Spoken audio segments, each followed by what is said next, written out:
السلام عليكم ورحمة الله وبركاته. الحمد لله الحمد لله كفى وسلام على عباده الذين اصطفى. أما بعد فأعوذ بالله من الشيطان الرجيم. بسم الله الرحمن الرحيم. لله ملك السماوات والأرض يخلق ما يشاء يهب لمن يشاء إناثا ويهب لمن يشاء الذكور أو يزوجهم ذكرانا وإناثا ويجعل من يشاء عقيما. اللهم صل على محمد وعلى آل محمد كما صليت على إبراهيم وعلى آل إبراهيم إنك حميد مجيد. اللهم بارك على محمد وعلى آل محمد كما باركت على إبراهيم وعلى آل إبراهيم إنك حميد مجيد. اللهم إني أعوذ بك من شر لساني ومن شر سمعي ومن شر بصري ومن شر مني. هنا عربية شمسل এতিমখানা উদ্যোগে আয়োজিত বার্ষিক ওয়াজ মাহফিলের প্রধান অতিথি পীরে কামেল আরিফ বিল্লাহ মুফতি আব্দুল গাফফার দামান বরকাতুহু পীর সাহেব নগরকান্দা শেখুল হাদিস বাইতুল উলুম ঢালকানগর মাদ্রাসা ঢাকা। আলোচনা করেছেন মুফতি মামুন বিন মুখলেস মুহাদ্দিস জামিয়া আরাবিয়া রবিউল উলুম মাদ্রাসা খতিব বাইতুল হুদা জামে মসজিদ কামরাঙ্গীরচর ঢাকা। উপস্থিত হযরত উলামায়ে কেরাম, মুসলমান ভাইয়েরা, আল্লাহ তাআলার দরবারে শুকরিয়া আদায় করছি। আল্লাহ আমাদেরকে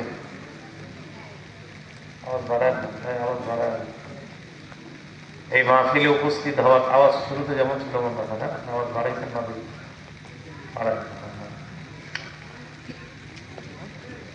আল্লাহ আমাদেরকে মাহফিলে উপস্থিত হওয়ার তৌফিক দান করেছেন বলে আলহামদুলিল্লাহ।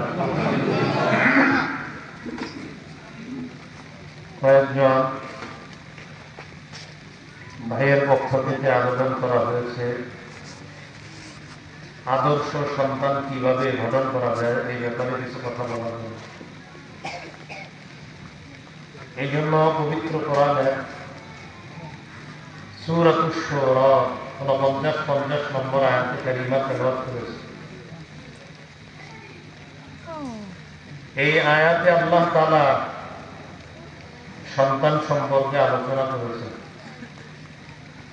আয়াতের অনুবাদ, লিল্লাহি মুলকুস সামাওয়াতি ওয়াল আরদ, আসমান জমিনের রাজত্ব আল্লাহ। ইয়াখলুকু মা ইয়াশা, তিনি যা ইচ্ছা তা সৃষ্টি করেন। ইয়াহাবু লিমান ইয়াশাউ ইনাসা, তিনি যাকে ইচ্ছা তাকে কন্যা সন্তান দান করেন। ওয়া ইয়াহাবু লিমান ইয়াশাউ যুকুর, তিনি যাকে ইচ্ছা তাকে ছেলে সন্তান দান করেন।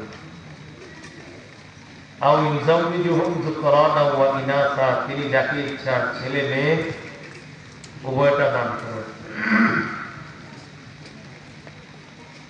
ওয়া ইয়াজআলু মান ইয়াশাউ আকিমা, তিনি যাকে ইচ্ছা তাকে বন্ধা বানান, নিঃসন্তান বানান। তাহলে সন্তান দেওয়া, ছেলে দেওয়া, মেয়ে দেওয়া ক্ষমতা কার? দেখেন আয়াতে আল্লাহ আলোচনায় প্রথমে মেয়ের কথা বলছে, পরে বলছে ছেলের কথা।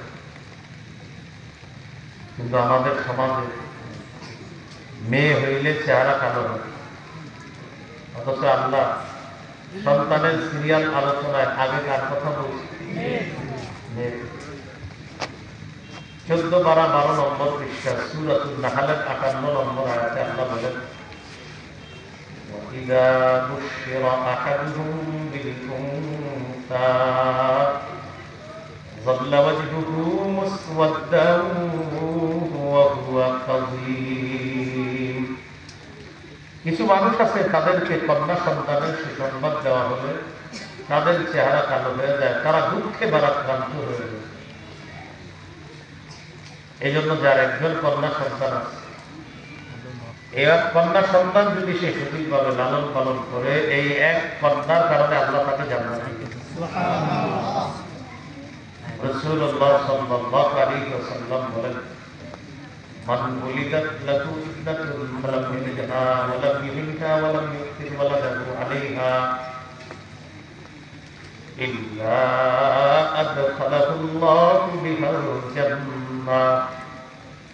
যার একজন কন্যা সন্তান আছে, কন্যাকে কন্যা বলে অবজ্ঞা করে দেয়, কন্যাকে জাহিলি যুগের মতো মাটির নিচে দাফন করে দেয় না, কন্যার চেয়ে ছেলেকে বেশি আদর করে দেয়। নবী বলেন, এই এক কন্যা সঠিকভাবে লালন পালন করার কারণে বাবাকে কন্যার কারণে আল্লাহ জান্নাত দান করবে। যার দুইজন কন্যা আছে, قال رسول الله صلى الله عليه وسلم من على جاريتين دخلت انا وهو الجنة كهاتين। রাসূলুল্লাহ সাল্লাল্লাহু আলাইহি ওয়াসাল্লাম বলেন, যে ব্যক্তি দুই কন্যা লালন পালন করে, আমি এবং ওই দুই কন্যার অভিভাবক এইভাবে দুই আঙ্গুল যেমন পাশাপাশি, আমরা দুইজন এইভাবে পাশাপাশি জান্নাতে যাব। যার তিনজন বা তিনজনের চেয়ে বেশি কন্যা আছে, قال رسول الله صلى الله عليه وسلم من كانت له 3 بنات فيؤويهن ويكفيهن ويرحمهن وجبت له الجنة المكة। যে ব্যক্তি তিনজন কন্যাকে সঠিকভাবে লালন পালন করলো, মায়া করলো, তাদেরকে স্নেহ মায়া মমতা দিয়ে লালন পালন করলো, ওই ব্যক্তির জন্য অবধারিত ভাবে জান্নাত ওয়াজিব হয়ে যায়। তাহলে কন্যার চেহারা কালো হওয়া নাকি শুকরিয়া আদায় করা? কারণ কন্যার কারণে আল্লাহ আপনাকে জান্নাত দান করবেন। এই হলো আপনার যার কন্যা হোক। এই আলোচনা থেকে আমরা বুঝলাম, ছেলে হোক মেয়ে হোক শুকরিয়া আদায় করা, ওইটা আল্লাহর কাজ। ছেলে মেয়ে যে হবে, প্রথমে তাদের অধিকার তাদের কানে আদর দেওয়া। এখানেও বৈষম্যের শিকার। মেয়ে হইলে আদর দেয় না, কাউকে বলেই না মেয়ে। ছেলে হইলে 14 গোষ্ঠীতে জানায়, বাজারে সব মিষ্টির দোকানে অর্ডার করে। মেয়ে হওয়ার পর 8-10-12 ঘন্টা চলে যায়, বন্ধুরা ফোন দিয়ে খোঁজ নেয়, খবর কি সুসংবাদ আছে? তবু বাতি দিয়েছি। ছেলের আল্লাহ দিলে একটা ছেলে সমান, তখন শুকরিয়া, আল্লাহ দিলে কত কিছু বলে। আর মেয়ে ছেলে কে দিচ্ছে বলতে চায়, সেই ব্যক্তি মেয়ের সুসংবাদ তাহলে বলতে চায় না, অথচ তুমি দুনিয়াতে আসছে বাপের পেট থেকে, ঠিক না? যে বাপ মেয়ের সুসংবাদ দিতে চায় না, বাপ দুনিয়াতে আসছে বাপের পেট থেকে, মা কি কারো না কারো কন্যাই তো নাকি? তার মা তার নানার কন্যা না? বলে না, মা নানার কন্যা না? তো আসছে বাপের পেট থেকে আসছে, মায়ের পেট থেকে না আসছে, যেহেতু মেয়ে আসলে আপনার চেহারা কারো। এই হলো আদর। তাহলে মেয়ে হলেও আদর দেওয়া, ছেলে হলেও আদর দেওয়া। আবু দাউদের হাদিস 5105 নম্বর হাদিস। উবাইদুল্লাহ ইবনে আবি রাফি রাদিয়াল্লাহু তাআলা আনহু বর্ণনা তিনি বলেন, রাআইতু রাসূলুল্লাহ সাল্লাল্লাহু আলাইহি ওয়াসাল্লাম আযানা ফি উযুনিল হাসান ইবনে আলী ইবনে আবি তালিব রাদিয়াল্লাহু তাআলা আনহু حين ولدته فاطمة رضي الله تعالى عنها بالصلاة যেদিন হযরত হাসান জন্ম নিলেন, সাহাবী বলেন আমি দেখলাম নবীকে হযরত হাসানের কানে অবিকল নামাজের আযানের মতো আযান দিতেছে। এ হলো সন্তান গঠনের এক নম্বর উপায়, তার কানে আযান দেওয়া, এটা তার অধিকার। সন্তান দুনিয়াতে। দুই নম্বর অধিকার, সন্তানের মুখে কোনো আল্লাহ না, হুজুরদের খেজুর চাবানো থুতু তার মুখে দিয়ে দেওয়া, খেজুর চাবানো খেজুর তার মুখে দেওয়া, এটাকে বলে তাহনিক। সহিহ বুখারীর বর্ণনা 3909 নম্বর হাদিস। আসমা রাদিয়াল্লাহু তাআলা আনহা তিনি বলেন, খারাজতু ওয়া আনা মুতিম্মুন, আমি আসন্ন প্রসব অবস্থায় মক্কা থেকে মদিনা হিজরতের উদ্দেশ্যে রওনা করলাম। আসন্ন প্রসব অবস্থায় মক্কা থেকে হিজরতের উদ্দেশ্যে মদিনা রওনা করলাম। আসন্ন প্রসব মানে যে কোনো সময় সন্তান হয়ে যেতে পারে, এটাকে বলে আসন্ন প্রসব। আল্লাহর ইচ্ছা, পুরা রাস্তায় হিজরত করছে, সন্তান হয় না, সফর করছে, সন্তান হয় না, মদিনায় গেছে, সন্তান হয়েছে। তো তিনি বলেন, আতাইতুল মাদিনাতা ফানাযালতু বিকুবা ফাওয়ালাদতু, মদিনা আসলাম, কুবা নামক এলাকায় আমি অবতরণ করলাম, আমি আমার ছেলে আব্দুল্লাহকে জন্ম দিলাম। পুরো নাম আব্দুল্লাহ ইবনে জুবায়ের। মনে রাখবেন, হিজরতকারী সাহাবীদের প্রথম সন্তান যিনি মদিনায় জন্মগ্রহণ করেছে তার নাম আব্দুল্লাহ ইবনে জুবায়ের। তথ্যটা মনে রাখবেন। সাহাবীরা হিজরত করে মক্কা থেকে মদিনায় যাওয়ার পর তাদের যে প্রথম সন্তান দুনিয়াতে আসছে তার নাম কি আব্দুল্লাহ ইবনে জুবায়ের। তিনি হলেন আসমা রাদিয়াল্লাহু তাআলা আনহার সন্তান। আবু বকর সিদ্দিক রাদিয়াল্লাহু তাআলা আনহুর মেয়ের ঘরের নাতি, মানে আবু বকর হলেন এই আব্দুল্লাহর নাম। আসমা রাদিয়াল্লাহু তাআলা আনহা বলেন, আমার ছেলেটাকে নিয়ে নবীজির কাছে গেলাম, নবীর কোলে দিলাম, নবী খেজুর আনলেন, খেজুর চাবাইলেন, তাফালাফি ফিহি, খেজুর চাবানো টুকরো আব্দুল্লাহর মুখে দিয়ে দিলেন। كان أول شيء دخل بطن عبد الله ريح رسول الله। আসমা রাদিয়াল্লাহু তাআলা আনহা বলেন, আমার সন্তান আব্দুল্লাহর পেটে দুনিয়ার কোন খাদ্য সর্বপ্রথম যায় নাই, আল্লাহ নবীর থুতু মুবারক আমার সন্তানের পেটে সর্বপ্রথম যায়। নবী একটু খেজুর তার মুখের ভিতরে উপরে তালুতে লাগায় দিয়েছে।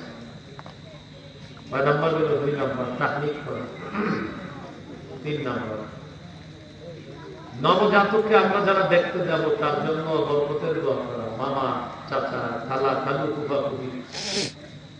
কিন্তু বর্তমানে আমরা যারা দেখতে যাই বরকতের দোয়া না করে কি করে, বাঁকা করে, সোজা করে, এমনি কুমনে পুকুরে এইভাবে ঢিল মেরে ছবি গুলো উঠায় উঠায় ফেসবুকে দিয়ে বলে প্রথম চাচা হওয়ার স্বাদ ভাষায় ব্যক্ত করার মতো না,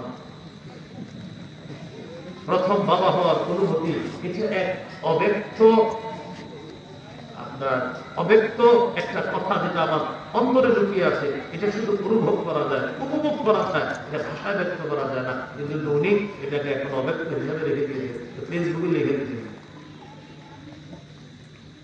মানে যে যা পারে ইত্যাদি লিখতেছে। নবী করলেন কি আপনি করলেন? সুন্নাহ কয় বরকতের দোয়া করো, আর আমরা ফেসবুকে দিলাম। সুন্নাহ বলতেছে বরকতের দোয়া করো, আমরা ফেসবুকে দিলাম। কোন বরকত পালন? আবু দাউদের 5106 নম্বর হাদিস।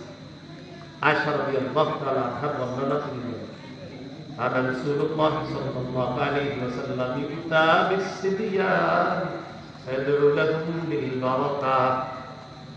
শিশুদেরকে নবীর কাছে আনা হলো, নবী তাদের জন্য বরকতের দোয়া করতেন। তাহলে আমরা আজকে যতগুলো মানুষ ওয়াজ শুনতেছি, বাস যত নবজাতক দেখবো, আমার কাজ হলো তার জন্য বরকতের দোয়া।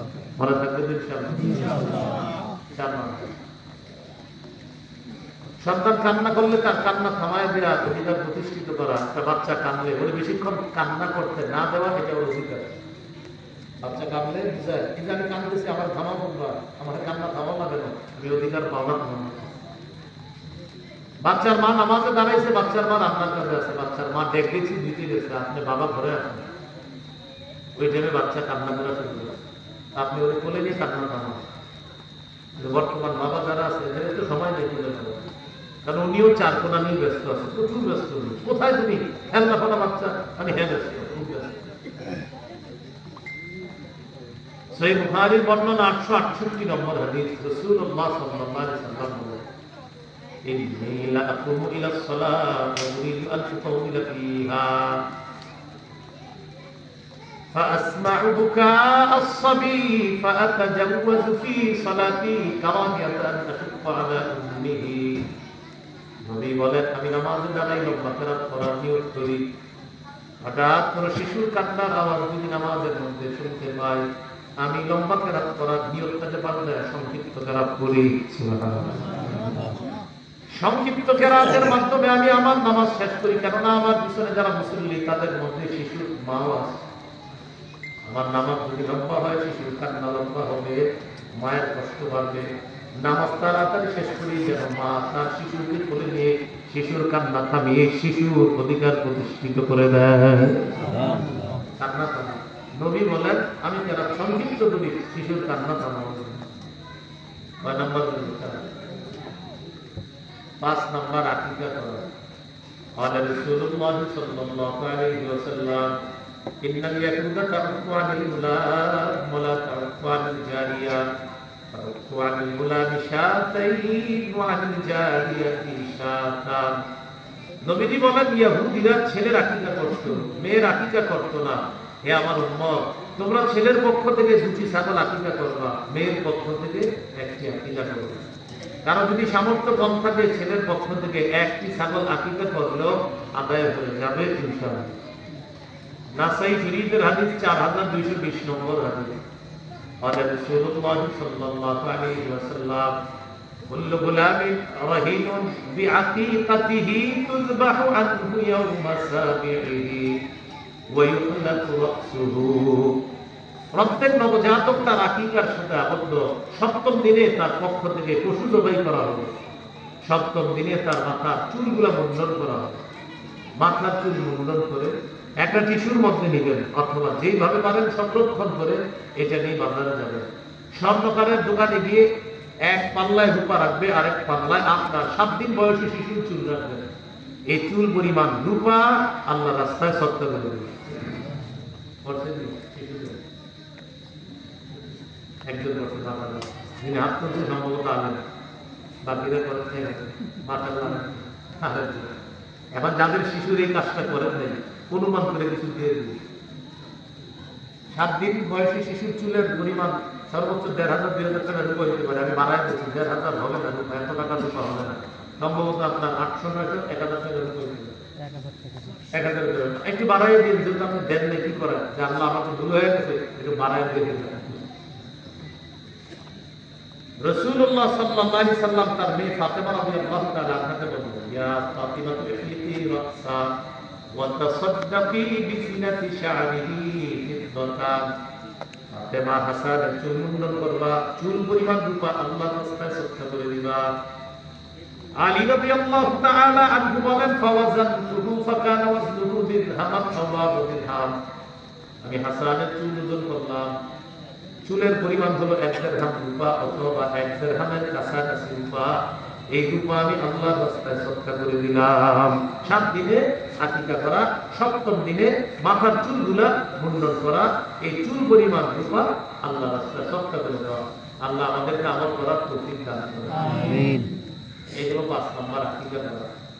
আকিকার গোশত সবাই খেতে পারবে, সন্তানের বাবা খেতে পারবে, মা খেতে পারবে, দাদা দাদি নানা নানি 14 গোষ্ঠী খেতে পারবে, গরিবদেরকেও দিতে পারবে। যদি মনে করেন হুজুর এটা কেমন কথা, তাহলে আপনি কাম করবেন, সিরিজের এক্ষেত্রে যারা আকিকা ও বড় হইলে ওরা ভাবে দিলেন তোর আকিকা তুই না, সন্দেহ রাখবেন না। এরপরেও যদি সন্দেহ না থাকে, আমার ঠিকানা পাঠিয়ে দিয়ে আমি খাবো না। আপনি আকিকার গোশত হালাল খাদ্য কেন খাবেন না? এই খাদ্য আমি ছাড়তে পারি না, পাঠিয়ে দিবেন। যদি না খান আপনি খাইলে পাঠাবেন। হালালকে হারাম মনে করা কুফর, হালালকে হারাম মনে করা কুফর, হারামকে হালাল মনে করা কুফর। 5 নম্বর আকিকা করা। 6 নম্বর সুন্দর নাম রাখা শিশু। রাসূলুল্লাহ সাল্লাল্লাহু আলাইহি সাল্লাম বলেন, মা বাবার জন্য অন্যতম দুটি কর্তব্য হলো আইয়ুহসিনা ইসমাহু ওয়া ইউহসিনা আনাবা, শিশুর সুন্দর নাম রাখা এবং তাকে সুন্দর শিষ্টাচার শিক্ষা দেওয়া। এই দুইটা কাজ অন্যতম কাজ মা বাবা, সুন্দর নাম রাখা আর তাকে শিষ্টাচার শিক্ষা দেওয়া। আবু দাউদের হাদিস 4949 নম্বর হাদিস। ভাই আওয়াজ বাড়ায় না, মাইক খুলে দিন, আওয়াজ বাড়ায়, আমি বেশি আওয়াজ সহ্য করতে পারি। আবু দাউদের হাদিস 4949 নম্বর হাদিস। قال رسول الله صلى الله عليه وسلم أحب الأسماء إلى الله عبد الله وعبد الرحمن। আল্লাহর কাছে সর্বাধিক পছন্দনীয় নাম আব্দুল্লাহ, আব্দুর রহমান। তাহলে সুন্দর নাম। 7 নাম্বার উপনামে সন্তানকে ডাকা। উপনাম কারে কয়? আবুল তাহের, আবুল কাসেম, এগুলারে বলে উপনাম। মাঝে মাঝে শিশুর মন খারাপ থাকলে সুন্দর সুন্দর নাম দিয়া ডাকে ওর মন খুশি করে দিবে। আবু দাউদের হাদিস 4969 নম্বর হাদিস। আনাস রাদিয়াল্লাহু তাআলা আনহু ছোট ভাই, তার একটা খেলনা আছে। ছোট ভাই একটা পাখি দিয়ে খেলতো। কি দিয়ে? পাখি। পাখিটা একদিন মারা গেছে। পাখি মারা যাওয়ার পর পাখির যে মালিক, মালিকের মন খারাপ। মালিকের বয়স অনেক বেশি না, ছোট মানুষ, মালিকও ছোট্ট, আর পাখি মারা গেছে। পাখি মারা যাওয়ার পর আনাস রাদিয়াল্লাহু তাআলা যে ছোট্ট ভাই পাখির সাথে খেলতো, ভাইয়ের মন খারাপ। কেন মন খারাপ? তার পাখি মারা গেছে। রাসূলুল্লাহ সাল্লাল্লাহু আলাইহি সাল্লাম তাদের বাসায় আসে। বাসায় আসার পর দেখে কি আনাস রাদিয়াল্লাহু তাআলা ছোট ভাইয়ের মন খারাপ। قال رسول الله صلى الله عليه وسلم ما شأنه। নবী বললেন, আচ্ছা কি? পরিবারের লোকেরা জবাব দিল, মা কানু ইয়া রাসূলুল্লাহ, হুজুর তার পাখিটা মারা গেছে, এজন্য মন খারাপ। قال رسول الله صلى الله عليه وسلم يا أبا عمير ما فعل النغير يا أبا عمير ما فعل النغير। আল্লাহ নবী এমন দুটি বাক্য বললেন। প্রথম বাক্যে আনাস রাদিয়াল্লাহু তাআলা আনহু ছোট ভাইয়ের একটা উপনাম নিয়ে আল্লাহ নবী ডাকলেন, আর দ্বিতীয় বাক্যে আল্লাহ নবী তার পাখির কথা বললেন। প্রথম বাক্যে নবী বললেন, ও আবু উমাইর, ছোট্ট পাখিটির কি হলো? এটা হলো দ্বিতীয় বাক্যের বক্তব্য। আরবি সাহিত্য জানাব যে এই দুইটা বাক্য যখন আল্লাহ নবী বললেন, বলার পর ছোট্ট মানুষ যার মনটা খারাপ ছিল, নবী ছন্দের মতো দুটি বাক্য বললেন, ইয়া আবা উমাইর মা ফাআলান নুগাইর। আবু উমাইর, ছোট্ট পাখিটি কি করলো? এটা কোনো কাজ করলো? মানে ভুলে গেছে। তো নবী দুইটা বাক্য এইভাবে ওর নামের সাথে আর পাখির সাথে মিল রেখা বলার কারণে শিশুর মন খুশি হয়ে গেছে, একটা হাসি দিছে, উৎফুল্ল হয়ে গেছে। আল্লাহ নবী শিশুর খুশি হয়ে গেছে। এই হলো 7 নাম্বার উপনামে ডাকা। উপনামের চর্চা আগে মুসলমানের নামে ছিল, এখন নেই। 8 নাম্বার, শিশুকে যখন হাঁটা শিখাবেন ওর হাঁটুতে যেন কষ্ট না হয়, ব্যথা না হয়। এখন তো সবার পাকার ঘর, এই পাকার ঘরে হাঁটা শিখতে গেলে হাঁটুতে সাপোর্ট দিয়ে দিয়ে বেশি যেন ব্যথা না পায়। বেশি ব্যথা পাইলে অধিকার নষ্ট করা হবে। আবু দাউদের 1109 নম্বর হাদিস। রাসূলুল্লাহ সাল্লাল্লাহু আলাইহি সাল্লাম খুতবা দিতেছে। আতবানা রাসূলুল্লাহ সাল্লাল্লাহু আলাইহি ওয়াসাল্লাম, আল্লাহ নবী খুতবা দিতেছে। فأقبل الحسن والحسين رضي الله تعالى عنهما। নবী যখন খুতবা দেয় মসজিদের মধ্যে হাসান হুসাইন রাদিয়াল্লাহু আনহুমা প্রবেশ করলেন। ছোট্ট মানুষ, ইয়াসুরানি ওয়া ইয়াকুমান। হাসান হুসাইন মসজিদে এসে বারবার পড়ে যায়, আবার দাঁড়ায়, আবার পড়ে যায়, আবার দাঁড়ায়, আবার পড়ে যায়, আবার দাঁড়ায়। নবী খুতবা অবস্থায় খুতবা বন্ধ করে দিলেন, মিম্বর থেকে নামলেন। আফজাহুমা, দুই নাতিকে কোলে নিলেন। সাইদা বিহিমাল মিম্বার, কোলে নিয়ে তাদেরকে নিয়ে মিম্বরে এসে বাকি খুতবা শেষ করলেন। নাতিরা যেন হাঁটুতে কষ্ট না পায়, নবী খুতবা বন্ধ করে তাদেরকে হাঁটুর কষ্ট দেওয়া থেকে হেফাজত করেন। হাদিসের শেষে নবী বলেন, আমি সহ্য করতে পারি নাই, এই জন্য খুতবা বন্ধ করে ওদেরকে নিয়ে আমি মিম্বরে এসে বাকি খুতবা শেষ করি। এগুলো 8 নাম্বার। শিশুর জামার কালার যেন আড়াইরা কালার না হয়, বিশেষ করে ছেলেদের কালারটা একটু সুন্দর, সচেতন হওয়া। নাসাই শরীফের হাদিস 5316 নম্বর হাদিস। আব্দুল্লাহ ইবনে আমর রাদিয়াল্লাহু তাআলা আনহুমা রাআহু রাসূলুল্লাহ সাল্লাল্লাহু আলাইহি ওয়াসাল্লাম ফি তাওবানি মুআসসারান। নবীজি আব্দুল্লাহর গায়ের মধ্যে দুইটা পোশাক দেখলেন, কুসুম রঙের পোশাক। কি রং? বলেন কি রং? নবীজি বললেন, হাদিহি সিয়াবুল কুফার ফালা তালবাসহা। আব্দুল্লাহ কি পোশাক পরছে? এগুলা কাফেরদের পোশাক, আর পরবা না। বলো, দুইটা পোশাক দেখে বলে কি পরছে এগুলা? বলো, এগুলা কুসুম রঙের পোশাক, কাফেরদের পোশাক, আর পরবা না। আমাদের দেশে এখন ফ্যাশন ডিজাইন করছে, কি ডিজাইন? পুরুষরা কি পোশাক দিতে পারে? পুরুষরা, আপনি ওনার চেহারা না দেখা পর্যন্ত নিশ্চিত হবেন না উনি কি পুরুষ না মহিলা। এমন এমন পোশাক আছে, তারে না দেখা পর্যন্ত আপনি নিশ্চিত হবেন না যেগুলি আসলে বাস হইল আর কি। মানে মনে করেন একটা মেয়েদের জামা ছেলে বললো, পড়ার পরে বললো এটাই গেছে, এটা কি? এগুলো না করা, পোশাকের ক্ষেত্রে সচেতন হওয়া, এগুলো নয়। 10 নম্বর, শৈশব থেকে শিশুকে এমন পোশাকে অভ্যস্ত করা যে পোশাক সতর ঢাকতে রাখা শিখিয়ে দেয়, সতর ঢাকতে শিখে। সূরা আরাফের 26 নম্বর আয়াতে আল্লাহ বলেন, ইয়া বানি আদম قد أنزلنا عليكم لباسا يواري سوآتكم وريشا ولباس التقوى ذلك خير। আল্লাহ তাআলা বলেন, হে আদম সন্তান, আমি তোমাদেরকে এমন পোশাক দিলাম যে পোশাক তোমাদের সতর ঢেকে রাখবে, যে পোশাক তোমাদের সৌন্দর্যতার কারণ। আর মনে রাখবা, তাকওয়া পোশাক সর্বোত্তম পোশাক। শিশুকে যখন হাঁটু ঢাকা শিখাবেন, ওর পোশাক যখন ছোট হয়, মাশাআল্লাহ যখন লম্বা হয়, ও খালি প্যান্ট টাইয়া হাঁটু ঢাকতে চায়। ওর মস্তিষ্কে এটা বসে গেছে, আমার না হাঁটু ঢাকা ছিল, এখন আবার খোলা কেন? শুকরিয়া আদায় করবেন, আমাদের রব আপনার শিশুর মস্তিষ্কে সুন্দর একটা জিনিস আল্লাহ বসায়। 11 নম্বর, সাদা পোশাকে অভ্যস্ত করা। সাদা পোশাক সর্বোত্তম পোশাক।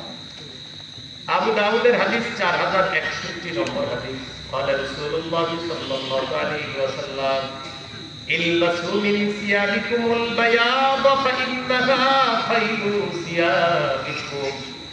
নবীজি বলেন, তোমরা সাদা পোশাক পরবা, সাদা পোশাক হলো সর্বোত্তম পোশাক।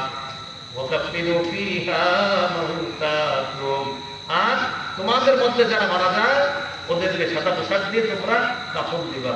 সাদা পোশাক জীবিতরাও পরবা, মৃতদেরকেও সাদা পোশাক পরায় দিবা। জীবিতরা সাদা পোশাক পরবা, মৃতদেরকেও সাদা পোশাক পরায় দিবা। কেন নবী বলেন এটা সর্বোত্তম পোশাক? 12 নম্বর, শিশুকে এমন পোশাকে অভ্যস্ত না করা যে পোশাক শিশুকে অহংকারী বানায়। শিশু মাঝে মাঝে যদি বড় ভালো পোশাক পরে আরেক শিশুর সাথে গিয়ে বলে, এটা কি পোশাক পরছে, ভালো না, আমারটা দেখো না। আপনার শিশু মুখ দিয়ে কোনোদিন যেন এগুলো না বলি।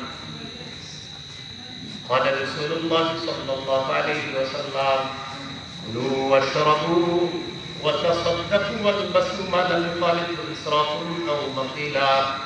নবীজি বলেন, তোমরা খাও, তোমরা পান করো, তোমরা দান করো, তোমরা পোশাক পরিধান করো, তবে এই খাওয়া, এই পান করা, এই দান করা, এই পোশাক পরিধান করা তোমাদেরকে যেন অপচয়কারী না বানায়, আর অহংকারী যেন না বানায়। খাও, খাওয়া যেন অপচয়ের কারণ না হয়, অহংকারের কারণ যেন না হয়। কি খাও তোমরা? আমি কি খাই দেবো? তোমরা কি খাও? আমি কি খাও? আমার আপনি খাইবেন 1 প্লেট, 10 প্লেট নিয়ে বসছেন, অপচয়। অপচয় করা যাবে না, অহংকার করা যাবে না। ম্যাক্সিমাম বিয়েগুলোতে এখন প্রদর্শন হয়, খানার প্রদর্শন, আসলে খাওয়ার প্রদর্শন এই বিয়েতে। বিশেষ করে গ্রামগঞ্জের হালাত জানি না, শহরের 100 বিয়ের মধ্যে 100ই প্রদর্শন। এই নিয়ম থাকে না যে আইসা একজনে খাবে, এটা না, প্রত্যেকের উদ্দেশ্য কি থাকে জানেন? খাওয়াটা জমে শুনতে হবে। আর যিনি খাইতে যায় উনি মনে করেন ওনার এক টেবিলে বসে, আর ওনার মাথায় আসে আমি যেহেতু 2500 টাকা দিচ্ছি, 3000 টাকা উপহার দিচ্ছি, খানা তো উঠাইতে হবে, ইচ্ছা মতো আপনার খানা নষ্ট করে। এবং খানা নষ্ট করাটাকে মনে হয় না, এটা নষ্ট না করলে ভাবি এটা মানুষ খেত বলবে, মানে খানা নষ্ট করাটাকে স্মার্টনেস বলতেছে, আর নষ্ট না করলে বলবে খেত। দেখেন তো আমাদের দেশের মানসিকতা, খাবার তুললে আপনার বলবে মনে হয় খেত, তুলে খেতে। আর যদি খাবার খাবার স্মার্ট, চিন্তা করছি। হ্যাঁ, আল্লাহ রিজিক নষ্ট করলে ইসমাত, আর উপায় থাকলে এটা হলো শহর কেন্দ্রিক বিয়ের কথা বলতেছি, সেটা জানি না। বিয়ের বাড়িতে যেই পরিমাণ অপচয় হয় তা আল্লাহর কাছে জবাব হবে। নবী বললেন, খাও, পান করো, অহংকারী যেন না হও, অপচয়কারী যেন না হও, দান করো, দান যেন তোমাকে অহংকারী না বানায়, পোশাক পরিধান করো, এটা যেন অপচয় আর অহংকারের কারণ না। 13 নাম্বার, এটা আমার সাথে কি বলেন? বলেন, ছেলে শিশুকে রেশম থেকে স্বর্ণ থেকে দূরে রাখা। ছেলে শিশুকে রেশম থেকে আর স্বর্ণ থেকে দূরে রাখা। قال رسول الله صلى الله عليه وسلم وحل الذهب والحرير لأناس أمتي وحرم على ذكورها। নবীজি বলেন, আমার উম্মতের মেয়েদের জন্য রেশম হালাল, স্বর্ণ হারাম। আমার উম্মতের ছেলেদের জন্য রেশম হারাম, স্বর্ণ হারাম। ছেলেদের জন্য রেশম হালাল, স্বর্ণ হারাম, নাকি হারাম? ছেলেদের জন্য রেশম হারাম, স্বর্ণ হারাম, আর মেয়েদের জন্য রেশম হালাল, স্বর্ণ হারাম। এইগুলো 13 নম্বর। 14 নম্বর, আল্লাহু আকবার বলেন একবার। আমাদের বলি আমাদেরকে জুতা পরাও শিখে দিয়েছে। সুবহানাল্লাহ। 14 নম্বর, শিশুকে জুতা পরা শিখাবেন। হয়তো 2 পায়ে জুতা পরা শিখাবেন, না হয় 2 পা খালি রাখা শিখাবেন। 1 পায়ে জুতা পরা শিখাবেন না, অ্যাক্সিডেন্টের সম্ভাবনা। قال رسول الله صلى الله عليه وسلم لا تمشي في نعل واحد। আল্লাহ নবী বলেন, 1 পায়ে জুতা পরে হাঁটবা না। বুখারীর বর্ণনায় নবী বলেন, লিউলহিমা আও লিউফিহিমা। হয়তো 2 পায়ে জুতা রাখবে, না হয় 2 পা খোলা রাখবে। হয়তো 2 পায়ে জুতা রাখবে, না হয় 2 পা খোলা রাখবে। 1 পায়ে জুতা, 1 পা খোলা থাকলে আপনারা একটু হাইটা দেখেন, দেখেন কেমন লাগে। তাহলে এটা বেশি, এগুলো 14 নম্বর। 15 নাম্বার, সবকিছু ডান দিক থেকে করার শিক্ষা দেওয়া। ডান শিখাইবেন কেমনে? ওরে কিছু দিলে, বাম হাত দিলে আপনি মাথা নাড়া এভাবে বলবেন, পরে ডান হাত দিলে। একদিন আপনি যখন ওরে কিছু দিবেন, ও বাম হাত দেওয়ার পরে ও হঠাৎ একদিন মাথা নাড়া হয়ে যাবে, বাম হাত দেওয়ার পর এমন করবে, ও নিজে ডান হাত দিবে। যেদিন ও মাথা নাড়াবে, যে বাম হাতের ব্যাপারে ও মাথা নাড়ায় ডান হাত দেয়, আপনি শুকরিয়া আদায় করবেন, রব ওর মস্তিষ্কে ডান বামের গুরুত্ব এটা পার্থক্য করে দিচ্ছে। এরপর তিনি কিছু দিলে দেখবেন ও নিজেই বাম হাতে দিলে ও এমন করবে। সহিহ বুখারীর 168 নম্বর হাদিস। কানা রাসূলুল্লাহ সাল্লাল্লাহু আলাইহি ওয়াসাল্লাম ইউহিব্বু আত-তায়াম্মুন ফি at-তানাক্কুলি ওয়াত-তাওয়াজ্জুলি ওয়া তুহুরিহি ওয়া ফি শানিহি কুল্লি। আল্লাহ নবী সবকিছু ডান দিক থেকে পছন্দ করতেন। ফিত তানাক্কুলি, জুতা পরা ডান দিক থেকে, ওয়াত-তাওয়াজ্জুলি, মাথা আছড়ানো ডান দিক থেকে, ওয়া তুহুরিহি, পবিত্রতা অর্জন করা ডান দিক থেকে, ওয়া ফি শানিহি কুল্লিহি, সবকিছু আল্লাহ নবী ডান দিক থেকে পছন্দ করতেন। কত গেল? 15। 16 নাম্বার, শিশুকে তাওহীদ শিক্ষা দেওয়া। বলেন সবাই, কি শিক্ষা দেওয়া? আমার সাথে কি বলেন? বলেন, আল্লাহ এক, আল্লাহ অমুখাপেক্ষী, তিনি সন্তান জন্ম দেন না, তিনি জন্ম দেন না, তার সমকক্ষ কেউ নেই, সৃষ্টি, স্থান, কাল, সবকিছু তার মুখাপেক্ষী, তিনি কারো মুখাপেক্ষী নন। এই কথাগুলা শিশুকে শিখিয়ে দিতে হবে। তিরমিজির হাদিস 2516 নম্বর হাদিস। قال رسول الله صلى الله عليه وسلم إذا سألت فاسأل الله وإذا استعنت فاستعن بالله। নবী বলেন, তুমি যখন কিছু চাইবা আল্লাহর কাছে চাইবা, সাহায্য প্রার্থনা করবা আল্লাহর কাছে সাহায্য প্রার্থনা করবা। চাচাতো ভাই আব্দুল্লাহ ইবনে আব্বাসকে নবীজি বাহনের পিছনে বসা বসা শিখিয়েছে, শুনো, কিছু চাইলে আল্লাহর কাছে চাইবা, সাহায্য প্রার্থনা করলে আল্লাহর কাছে প্রার্থনা করবে। এইটা আমরা আমাদের শিশুকে শিখিয়ে দেব ইনশাআল্লাহ। এই গেল 16 নম্বর। 17 নম্বর, শিশুকে ঈমানি তরবিয়ত শিক্ষা দেওয়া। ঈমানি তরবিয়তের মধ্যে শ্রেষ্ঠ তরবিয়ত নামাজের তরবিয়ত, নামাজ শিখানো। আপনার শিশুরে 7 বছর বয়সে নামাজ পড়তে বললেই যে পড়বে এমন না। 7 বছর বয়সে নামাজের হুকুম করলে ও শুনবে তখন, ওরা যখন শৈশব থেকে অভ্যস্ত করবে। বয়ান মারা শুনতেছে, মারা বয়ান শুনে আজকে নারীরা আমাদের আশেপাশে মায়েরা কি করবে? শিশু যখন ঘুমাবে, মা শিশুর পাশে নামাজে দাঁড়াবে। শিশুর কিন্তু হঠাৎ হঠাৎ ঘুম ভেঙে যায়, ঘুম ভেঙে গেলেও দেখে যে মা নামাজে দাঁড়ায়।